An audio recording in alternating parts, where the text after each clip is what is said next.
Well, he was washing windows 47 stories above the streets of New York City when his scaffolding gave way. Alcides Moreno and his brother were in a free fall, plummeting to the ground, and his brother died instantly. And when Alcides arrived at the emergency room, doctors described his condition as a, quote, complete disaster. That was 1 month ago. Now he is awake, alert, and doctors say he will most likely walk again. How is this possible? Here is now Fox News Health Managing Editor, Dr. Manny Alvarez. Dr. Manny, good morning. Good morning. This is stunning. You read this story. This guy had both legs broken, right arm, right wrist broken in several places, severe injuries to the chest, abdomen and spinal column injured, brain was bleeding, everything was bleeding, according to the people in the ER. You know, if you ask every doctor at Weill Cornell Medical Center, they'll tell you that this is a real medical miracle. You know, he started talking Christmas Day, which was amazing. And, you know, if you look at the statistics, he fell 500 feet, 47 stories. If you look at the statistics, anybody that falls from 3 stories has a 50-50 chance of surviving. Anything above 10 stories, the survival rate is almost 0. And this individual... So how can this be? Well, you know... Miracle for sure, but I think 3 factors perhaps were important. He held on to the scaffolding, and that might have slowed down the drop of descent while he was going down. The second thing, of course, the surface that he landed.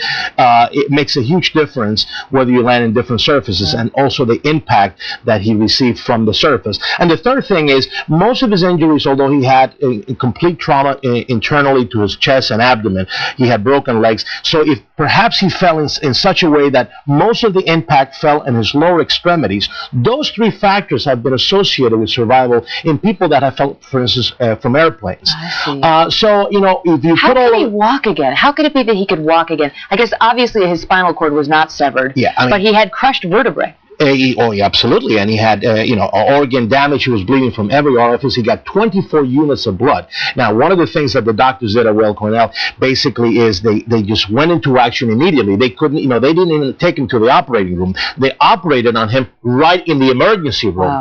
Wow. So I think that this whole, you know, the team effort that he received, all the intervention, the early intervention, the fact that perhaps there were multiple variables that slowed the descent of his drop and the way he fell, all of that together, and the great, you know, the grace of God, yeah, this man is going hopefully home someday. Now, he's had 10 operations so far. I mean, this is only a month, within a month. He's had 10 operations to try to save his life. What kind of rehab is he looking at? And is he out of the woods yet? Well, no, he's not out of the woods. He has his abdomen is still open because the kind of operations for trauma like this, they take several stages. So he's going to get reclosure of his abdominal wall. He still has to have a spinal surgery repair, and he's going to need a lot of rehab. But nonetheless, if you know, being the fact that he has cognitive function, he knows where he's at, he recognizes his family, he's able to move his limbs, and he's able to talk. I think that's something you know, that is really not seen in anybody who falls 500 feet. You know, not to take anything away from the big man upstairs, but this is really a tribute as well to the doctors and the nurses at that hospital. We've had so many stories where,